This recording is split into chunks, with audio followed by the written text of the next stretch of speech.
नमस्कार दोस्तों। शादी ब्याह को एक नए जीवन की शुरुआत माना जाता है, लेकिन कई बार शादियां बहुत ही ज़्यादा डरावनी भी साबित हो जाती है, जिनका अंत सिर्फ और सिर्फ मौत रहता है। हाल फिलहाल में कितनी सारी घटनाएं घटी है, एग्जाम्पल देने की कोई ज़रूरत भी नहीं है। लेकिन आज का यह वीडियो वैसी कोई घटना के ऊपर आधारित नहीं है, बल्कि एक ऐसी भूतिया घटना के ऊपर आधारित है कि सुनेंगे ना तो ठीक से सो नहीं पाएंगे, और सो भी गए और शादी होने की नौबत आई तो हिम्मत नहीं जुटा पाएंगे। आइए जिया की जुबानी उसी घटना की भूतिया कहानी फुल डिटेल में जानते हैं। ये जो घटना घटी थी अरविंद जी नाम के व्यक्ति के साथ और उनके पूरी फैमिली के साथ, ये घटना बहुत सालों तक घटती आई थी। मतलब कि अभी कुछ साल पहले ही उन लोगों ने उस घटना की वजह से छुटकारा पाए हैं, इतना समझ लो। जो अरविंद जी हैं वो आज से काफ़ी साल पहले की बात है, उत्तर प्रदेश के एक छोटे से गांव में as a teacher, as a मतलब गवर्नमेंट टीचर, उनका ट्रांसफ़र होता है दूसरे छोटे से गांव में। और ये एक छोटे से टाउन के रहने वाले थे। इनका ट्रांसफ़र गांव में हुआ है, तो गांव में ट्रांसफ़र होने की वजह से ये अकेले ही उस छोटे से गांव में शिफ्ट होते हैं। फैमिली को तो लेके जा नहीं सकते, और उस ज़माने में फैमिली भी बहुत बड़ी बड़ी होती थी। भाई बहन, 3-4 भाई, मम्मी पापा, दादा दादी, ताऊ जी के बच्चे, चाचा चाचा के बच्चे, ऐसी फैमिली होती थी। तो उनको लेके वो एक छोटे से गांव में कहाँ ही शिफ्ट होंगे। तो उनकी नौकरी लगी है और उनका ट्रांसफ़र हुआ है छोटे से गांव में, तो वहाँ पर अकेले अपना बोरिया बिस्तर बांधते हैं, अपना सामान लेते हैं और पहुँच जाते हैं उस गांव में। वहाँ पहुँचते हैं तो देखते हैं तो काफ़ी ज़्यादा छोटा गांव है। मतलब मैं एक टाउन टाइप के गांव में रहती हूँ, जहाँ पे कि अच्छी खासी फैसिलिटी है, लोग भी अलग तरह से रहते हैं। लेकिन ये गांव, ये तो बहुत ही छोटा गांव है। इसको देख के भी लग रहा है कि यहाँ के एक भी इंसान बाहर कोई नौकरी भी नहीं करता होगा। इतना छोटा गांव है कि सब लोग यहाँ पे खेती बाड़ी करके ही कमाते होंगे, और गरीबी ज़्यादा होगी, ऐसे देख के लग रहा था। और जो स्कूल में इनका ट्रांसफ़र हुआ था, वो स्कूल भी काफ़ी ज़्यादा छोटा था। जैसा वो गांव छोटा था उसी हिसाब से स्कूल भी छोटा था। तो वो सोचते हैं कि क्या कर सकते हैं, नौकरी है और ये अपने हाथ में तो है नहीं कि अपन यहाँ पर कुछ टाइम काम करते हैं, उसके बाद ऊपर पोस्ट वाले से बातचीत ही तो कर सकते हैं कि कहीं और शिफ्ट करा दो। उसके अलावा और क्या ही कर सकते हैं। वो वहाँ पर रहना चालू कर देते हैं। वहीं पर उनको एक रूम अलॉट हुआ था, जहाँ पे अपना सामान वामान रख लिए हैं और खाना पीना खुद ही बनाना चालू कर दिए। क्योंकि उस ज़माने में इतना कोई नहीं होता था किसी को कुक करके दे दे, बना के दे दे, या कोई भी कुक रख लो, कोई मेड रख लो। उस ज़माने में इतना नहीं होता था, क्योंकि रखेंगे भी लोग तो जान पहचान होनी चाहिए, गांव के होने चाहिए, तो वो कहीं अलग से ही आए थे। तो सब लोग थोड़ा सा इनसे बात तो करते थे कि टीचर जी है, मास्टर साहब है, बात तो करते थे, लेकिन थोड़ा सा हिचकिचाते भी थे कि ये दूसरे थोड़े शहर वाले एरिया से आए हैं, तो इनके पर विश्वास करना चाहिए कि नहीं करना चाहिए। ऐसे ही करते करते इनका टाइम धीरे धीरे धीरे निकल रहा है। आदत भी हो गई है, खाना पीना भी बना रहे हैं, सब कर रहे हैं, बच्चों को पढ़ाने जा रहे हैं। बच्चे भी गिने चुने ही आ रहे हैं। गांव के सब बच्चे एक गवर्नमेंट स्कूल में कितना ही आते हैं, और उस ज़माने में पढ़ाई लिखाई करने का इतना चस्का भी सबको नहीं होता था। तो थोड़े बहुत बच्चे आ रहे हैं, उनको पढ़ा रहे हैं, वापस से जा रहे हैं, उनकी सेम रूटीन चल रही है। कम से कम 8-10 दिन उनका टाइम वहाँ पर बीत गया। 8-10 दिन बाद एक दिन इवनिंग के टाइम में अपने घर पे कुछ खाना बना रहे थे। उस दिन वो सब्ज़ी रोटी बना रहे थे, शाम का टाइम हो रहा था। तभी अचानक से उनके कमरे के बाहर से कुछ हलचल सुनाई देती है, जैसे कोई पायल पहन के आ रहा है, जा रहा है, आ रहा है, जा रहा है, ऐसी हलचल सुनाई देती है। ये शाम का टाइम था, जो दिया बाती करने वाला टाइम होता है ना, वो वाला टाइम था। ये सोचते हैं कि इस समय पर कौन गांव की औरत मेरे घर के बाहर घूम रही है। आना है बात करना तो अंदर आके बात कर ले, बाहर कब से उसकी आवाज़ आ रही है, कौन औरत है, लग रहा है मुझे ही देखना पड़ेगा। वो अपने चूल्हे का आंच थोड़ा कम करते हैं, और कम करके जो तवा था नीचे उतार देते हैं रोटी वाला, और बाहर जाते हैं देखने के लिए। बाहर जाते हैं तो क्या पाते हैं, एक सुंदर सी 24-25 साल की लड़की इनके घर के बाहर खड़ी है और इनके घर के अंदर तरफ ही देख रही है। ये बोलते हैं कि आप कौन और आप यहाँ पर क्या कर रही हैं। वो लड़की बोलती है कि मैं इसी गांव की लड़की हूँ, मेरा आगे पीछे कोई है नहीं, मेरे माँ बाप भी नहीं है, अकेले जो मिलता है वो खाती हूँ, बनाती हूँ, ज़िंदगी बिताती हूँ। लेकिन आज कुछ खाने को था नहीं, तो मैंने सोची कि आपके पास से कुछ आऊँ, थोड़ा सा मांग के खा लूँ, क्योंकि पापी पेट भूखा कितने दिन रह सकता है। तो ये बोलते हैं क्यों, तुम कोई काम वाम क्यों नहीं करते, तुम तो अच्छी खासी जवान हो। वो बोलती है कि आपको क्या लगता है इतने छोटे छोटे गांव में कोई किसी लड़की को काम कैसे देगा, लोग विश्वास भी तो नहीं करते हैं ना। और आपको लगता है इस गांव के लोग मुझे काम देंगे, नहीं देते काम, तभी तो ऐसे मांग के खा रही हूँ। आपके पास कुछ है क्या खाने के लिए। तो बोलते हैं अपने अरविंद जी कि हाँ हाँ मैं रोटी बना ही रहा था, और उल्टा मैं थोड़ा ज़्यादा ही रोटी बना रहा था कि सुबह सुबह थोड़ा बचेगा तो खा लूँगा, नाश्ता करके निकल जाऊँगा, कोई बड़ी बात नहीं, आ जाओ तुम मेरे साथ ही खा लेना। वो लड़की अंदर आ जाती है, ये एक कोने में वहीं पर उनके कमरे में बैठ जाती है और दूसरे कोने में ये रोटी बना रहे थे, आग पे बना लेते हैं। उसके बाद पानी थाली वाले सब लेके आते हैं, सब्जी रोटी निकालते हैं, उसको भी देते हैं, वो लड़की भी खाती है और ये खुद भी खाते हैं। बोलते हैं कि तुम कोई और शहर क्यों नहीं जाती काम वाम करने के लिए, काम ढूंढने के लिए, शहरों में तो बहुत काम मिल जाता है, वैसे तुम्हारा नाम क्या है। तो ये बताती है कि मेरा नाम मीना है। लड़की बोलती है, तो बोलते हैं कि तुम तो अच्छी खासी दिखने में भी हो, बहुत सुंदर दिखाई दे रही हो, तो तुमने शादी क्यों नहीं किया।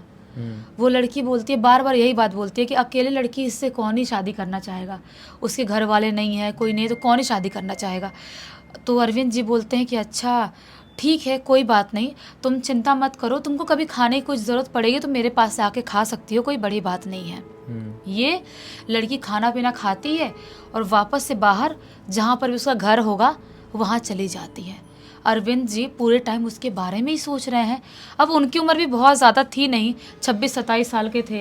एक सुंदर सी लड़की देखे उनके घर पे आके खाना खा रही है, उनके साथ टाइम स्पेंड करे तो उनको भी अच्छा लगता है। सोचते हैं कि मेरे घर वाले रेडी होते तो मैं ही शादी कर लेता, इतनी सुंदर लड़की है और संस्कारी भी लग रही है देखने में। कोई बात नहीं, थोड़ा बहुत पता लगाता हूँ उसके बारे में और क्या है उसका सब कुछ, उसके बाद देख लूँगा, अगर हुआ तो शादी कर लूँगा, क्योंकि बहुत ही सुंदर लड़की, संस्कारी भी लग रही है। ये उस लड़की के बारे में ही सोच रहे हैं। रात में सो गए, उस लड़की के बारे में सोचते सोचते सपने में भी उनको वही लड़की दिखाई देती है और वो लड़की बोल रही है एकदम प्यार से मुस्कुराते हुए, अरविंद जी आप मुझसे शादी करेंगे क्या, मेरा कोई भी नहीं इस दुनिया में, मैं बिल्कुल अकेली, बिल्कुल तनहा हूँ, आप मुझसे शादी करेंगे। अरविंद जी बस इतना ही देखे उनकी सपना टूट गया। उनको लगता है कि मैं ओवर थिंक कर रहा हूँ, बहुत ज़्यादा ही सोच रहा हूँ उस लड़की के बारे में, शायद इसीलिए मुझे उसका सपना दिखाई दिया। उसके बाद पानी वानी पीते हैं, सो जाते हैं। 2 दिन बीत जाते हैं, वो लड़की ना ही उनको गांव में दिखाई देती है, ना ही उनके घर पे आती है। 2 दिन बाद वापस से वही शाम के टाइम में जब वो खाना बना रहे थे, फिर से वो लड़की के पायल की आवाज़ उनको सुनाई देती है घर के बाहर से उनके। उस लड़की को समझ जाते कि वही लड़की होगी, इतने बजे और कौन आएगी, और मुझे कोई इतने अच्छे से जानता भी नहीं है। वो जाते हैं बाहर, देखते हैं तो हाँ वही लड़की है। बोलते हैं कि क्या हुआ, आज भी खाना खाने के लिए आई हो क्या। वो बोलती है हाँ मैं 2 दिन से बहुत ज़्यादा भूखी हूँ, मुझे खाना है, लेकिन क्या आपके पास होगा ज़्यादा खाना, आपने ज़्यादा बनाए हो। तो अरविंद जी बोलते हैं कि मैं तो रोज़ ही ज़्यादा बनाता हूँ कि सुबह बच जाएगा तो खा लूँगा, कोई इतनी बड़ी बात नहीं है, तुम आ जाओ खाने के लिए। और जब इतने ज़ोर से भूख लगी थी, 2 दिन से तुमको मैं ढूंढ भी रहा था, तो क्यों नहीं आके मेरे पास खा ली। तो जो लड़की थी मीना, वो बोलती है कि नहीं बस ऐसे ही मैंने सोची कि आपको अच्छा लगेगा कि नहीं। वो बोलते हैं नहीं नहीं ऐसी कोई बात नहीं, अच्छा लगने नहीं लगने वाले, तुम जब भी भूख लगे मेरे पास आके खा लिया करो। वो लड़की वापस इनके साथ खाना खाती है और उसके बाद से वो लड़की डेली शाम के टाइम में इनके पास खाना खाने आ रही है। धीरे धीरे करते करते दोनों एक दूसरे के साथ बहुत टाइम स्पेंड कर रहे हैं, दोनों को बहुत मज़ा आ रहा है। अब अरविंद जी को लगता है कि मुझे इससे शादी की बात करनी चाहिए। वो उसको प्रपोज़ कर देते हैं, बोलते हैं कि क्या आप मुझसे शादी करोगी, आप बिल्कुल अकेले हो, आपको कोई घर वाले भी नहीं है और मेरा परिवार बहुत बड़ा है, मेरे परिवार में आप खुश रहोगी, बस एक बार मुझे अपने घर वालों से पूछना पड़ेगा, अगर आप तैयार हो तो मैं पूछूं। तो वो लड़की मुस्कुराने लगती है, खुश हो जाती है, बोलती है हाँ हाँ मेरा तो इस दुनिया में कोई है भी नहीं और आप मुझे बहुत अच्छे लगते हो, मैं आपसे ज़रूर शादी करूँगी, आप ले चलो अपने घर वालों के पास, हम शादी कर लेंगे। ये बोलते हैं नहीं नहीं मैं पहले चिट्ठी भेजता हूँ घर पे, घर वालों से बात करता हूँ और उसके बाद फिर शादी के लिए वो हाँ बोलेंगे तो हम दोनों गांव चलेंगे छुट्टी लेके। ऐसे ही करते हैं। अरविंद जी चिट्ठी लिख देते हैं, उस ज़माने में चिट्ठी चलती थी, चिट्ठी लिख के अपने घर पे भेज दिए। और घर वाले लोग तो पहले पूछते हैं चिट्ठी में ही कि क्या है, कौन लड़की है, कास्ट वास्ट क्या है, पहले ज़माने में ज़्यादा पूछते थे ना। ये बोलते हैं कि बस लड़की सुंदर संस्कारी, वापस चिट्ठी भेजते हैं। ऐसे करते करते कुछ दिनों में चिट्ठी का सिलसिला चलता है, उसके बाद घर वाले फाइनली हाँ बोल ही देते हैं। अब अरविंद जी जो हैं अच्छे अच्छे कपड़े खरीद लिए, अच्छा सा सामान खरीद लिए थोड़े बहुत, और मीना को बोलते हैं कि चलो तुम मेरे गांव चलो और वहीं पर हमारी शादी होगी। इन मीना को लेके अरविंद जी गांव चले गए। वहाँ पर गांव में एक मंदिर में ही दोनों की शादी करवा दी जाती है। सिर्फ और सिर्फ अरविंद जी के फैमिली वाले थे, उस लड़की के फैमिली वाले कोई भी नहीं थे। शादी हो गई और लड़की इतनी सुंदर थी कि अरविंद जी की माँ जी तो देख के ही शौक हो गई कि इतनी सुंदर हमारे पूरे खानदान में कोई ना ही लड़की है ना ही कोई बहू आई है। अरविंद जी की माँ जी एकदम खुशी खुशी शादी करवा दिए। और अब आती है शादी वाली रात, यानी कि फर्स्ट नाइट इनकी होने वाली थी। उस दिन इनकी बहन बाकी सब लोग मजाक कर रहे हैं कि आपको अंदर नहीं जाने देंगे, इतने पैसे, वो सारी चीज़ें। उसके बाद ये अंदर जाते हैं। पहले से ऑलरेडी मीना बैठी हुई थी सुंदर से शादी के जोड़े में, एकदम लाल जोड़े में बैठी हुई थी। एकदम मुस्कुराते हुए खुश होके जाते हैं और बोलते हैं तुम कंफर्टेबल तो हो ना इस घर पे, मतलब कोई परेशानी तो नहीं है? वो बोलती है नहीं नहीं, मैं बहुत खुश हूँ, आपकी फैमिली बहुत अच्छी है। तो बोलते हैं अरविंद जी की कोई भी परेशानी होगी, कोई भी दिक्कत होगी तो मुझे ज़रूर बताना। मीना बोलती है एक दिक्कत है, अगर मैं आपको वो चीज़ बोलूं तो शायद आप मुझसे नाराज़ हो सकते हैं, आप मुझसे गुस्सा हो सकते हैं। तो अरविंद जी बोलते कि क्या क्या, थोड़ा सा हिचकिचा जाते हैं कि क्या क्या राज है भाई। तो मीना बोलती है अरविंद जी आप मेरे पहले पति नहीं हो। अरविंद जी सुन के शौक कि फर्स्ट नाइट पे ही ये लड़की इतनी सुंदर है, मैं इसको इतने टाइम से जान रहा हूँ, इतने टाइम से मेरे साथ टाइम स्पेंड कर रहे हैं, आज बोल रही कि मैं उसका पहला पति नहीं हूँ। ये बोलते हैं तो तुम्हारा पहला पति कौन है? बोलती है मीना मेरा पहला पति बहुत ही बड़ा धोखेबाज था, मुझे धोखा दिया था और शादी के पहली रात ही मुझे ख़त्म कर दिया था। जैसे ही सुनते हैं अरविंद जी हम झटका लेते हैं और झटका लेके दूर दीवार की तरफ भाग के खड़े हो जाते हैं। वो बोलते हैं कि मीना तो तुम मेरे साथ मजाक मत करो, ये मजाक वाली कोई बात नहीं है, तुम ऐसे कैसे बोल सकती हो, तो तुम झूठ बोल रही हो ना? मीना बोलती है नहीं नहीं अरविंद जी, मैं झूठ नहीं बोल रही हूँ। जब से मेरी मृत्यु हुई है तब से मैं ऐसे ही आपके जैसे ही अलग अलग लड़कों से शादी करती हूँ और उनका खून पी के जवान होती हूँ। तो ये बहुत ज़्यादा ही मतलब घबरा जाते हैं और जोर चीखने चिल्लाने लगते हैं। और जैसे चीख रहे चिल्ला रहे हैं, उनके रूम में जो दिया जल रही है, जितनी भी दिया जल रही है सब बुझ जाती है। और जो मीना अभी तक नॉर्मल बैठी हुई दिखाई दे रही थी बेड पे, वो अजीब सा उठ के खड़ी हो जाती है। उसके बाल लंबे लंबे सुंदर से बाल उड़ने लगते हैं। उसका चेहरा पूरा एकदम वाइट दिखाई दे रहा है, बाहर से मूनलाइट की वजह से दिखाई दे रहा है, एकदम ही अलग सी, जैसा कि सही में खून पीने के लिए तैयार हो, ऐसी वो दिखाई दे रही थी।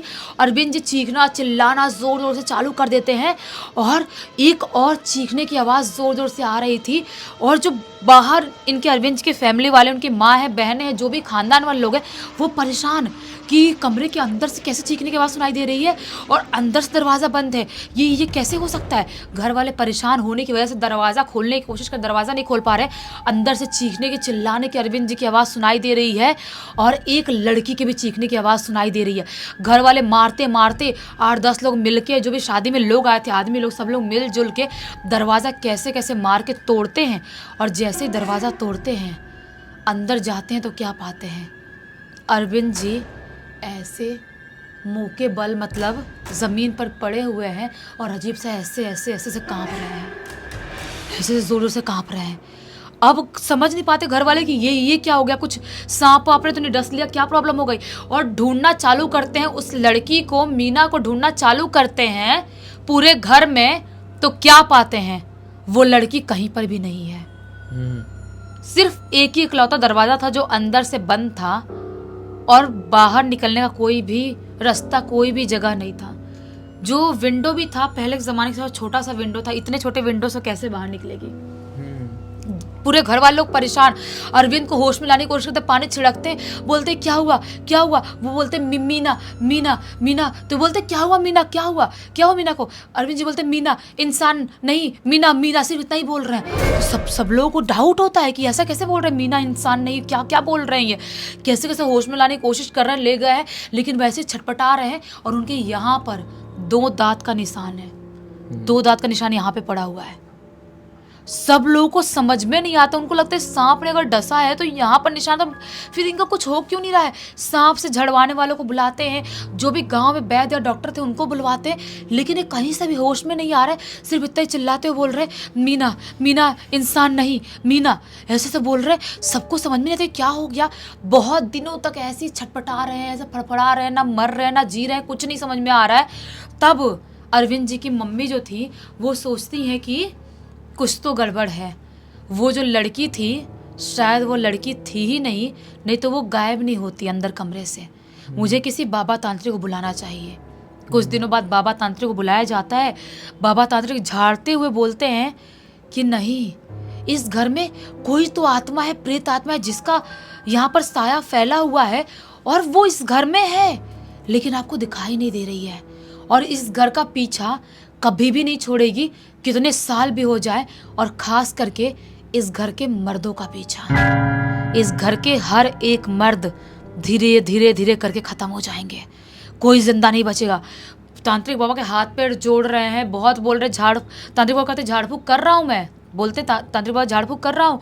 आपका लड़का कितने हद तक ठीक हो, कब तक जिंदा रहेगा मुझे नहीं पता, लेकिन धीरे धीरे करते करते कमज़ोर होके शायद ख़त्म हो सकता है। और कोई भी तांत्रिक, कोई भी बाबा, कोई भी ओझा ले जाओ आप, ठीक नहीं कर सकता। ऐसे तांत्रिक बाबा बोल के झाड़ फूक करके चले जाते हैं। उसके बाद रोज़ वैसे ही तड़पना, चिल्लाना, चीखना अरविंद जी का चालू हुए, अपने काम पर भी वापस नहीं जा पाए, और ऐसे चीखते चिल्लाते हुए कई बार जो उनके साथ हुआ है वो सारी चीज़ें लोगों को बताते थे कि मीना इंसान नहीं है, वो मुझे मार डालेगी, वो रोज़ मेरे शरीर का कतरा कतरा, खून का कतरा कतरा चूस रही है, मुझे मार डालेगी, मैं ज़िंदा नहीं बचूंगा, मुझे बचा लो।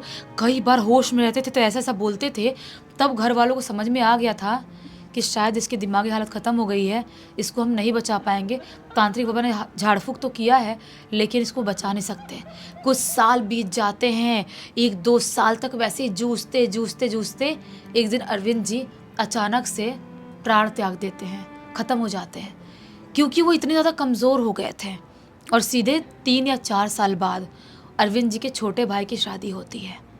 छोटे भाई की शादी होती है और छोटे भाई के साथ भी डिट्टो वैसा ही होता है।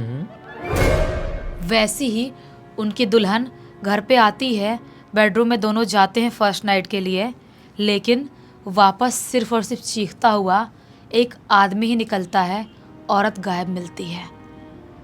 ऐसा वापस से 3-4 साल बाद अरविंद जी के कजिन ब्रदर की शादी होती है, जो बड़े पापा के लड़के, उनके साथ भी सेम होता है। ये बहुत सालों तक उनके घर पे होता रहा। लड़कियों की शादी ढंग से हो जा रही है, लेकिन लड़कों की जब भी शादी हो रही है वो ऐसे ही तड़प तड़प के कुछ साल तक जिंदा रह के उनकी दुल्हन गायब होती है और वो ख़त्म हो जा रहे हैं। अभी जाके 15 या 16 साल पहले उनके घर को छोड़े, वहाँ का दूसरी जगह घर बनाए और बहुत बड़े बड़े मंदिरों में जाके मानता किए, बहुत पूजा पाठ करवाए, बहुत झाड़ फूक करवाए, तब जाके 15-16 साल पहले से उनके घर में एक शादी हुई और तब से उनके घर पे, उनके ख़ानदान में सब कुछ ठीक ठाक चल रहा है। लेकिन वो जो हो रहा था वो सदमा अभी तक पूरे ख़ानदान में कोई भूल नहीं पाए, क्योंकि उस ख़ानदान के बहुत सारे लड़के मौत के घाट उतर गए उस एक चुड़ैल की वजह से, उस पिशाचनी की वजह से। बताओ, इतना कुछ हो गया सही में। मतलब ये तो बहुत डरा देने वाली बात है। एक परिवार के साथ ही खास, और भी लोगों के साथ हुआ होगा, लेकिन जिसके थ्रू ये कहानी मिली वो तो अपने परिवार के बारे में बताया। वैसे किसके थ्रू मिली? ये जो पूरी पूरी घटना की जानकारी है ना, जो अरविंद जी है ना, उनके बड़े पापा की लड़की यानी कि उनकी कज़न सिस्टर, उस कज़न सिस्टर के लड़के आरव ने लिख के भेजा है। चलो अच्छा हुआ, बहुत अच्छी जानकारी और एक सीख मिल गई। इस एक नोट के साथ इस कहानी का अंत कर देते हैं। अब तक इस वीडियो को देख लेते तो लाइक जरूर कर देना, चैनल को सब्सक्राइब करके बेल आइकन दबा के ऑल के ऑप्शन में क्लिक करना, और इंस्टाग्राम की लिंक वीडियो के डिस्क्रिप्शन बॉक्स में मिल जाएगी, वहाँ पे जुड़ जाना। और आपके पास भी ऐसी कोई कहानी, टॉपिक या जानकारी हो तो लिख भेजना। हो सकता है हमारा अगला वीडियो कल आपके हिसाब से ही बन रहा हो। तो चलिए कल फिर से मिलते हैं, तब तक के लिए बहुत बहुत धन्यवाद। आपका दिन शुभ।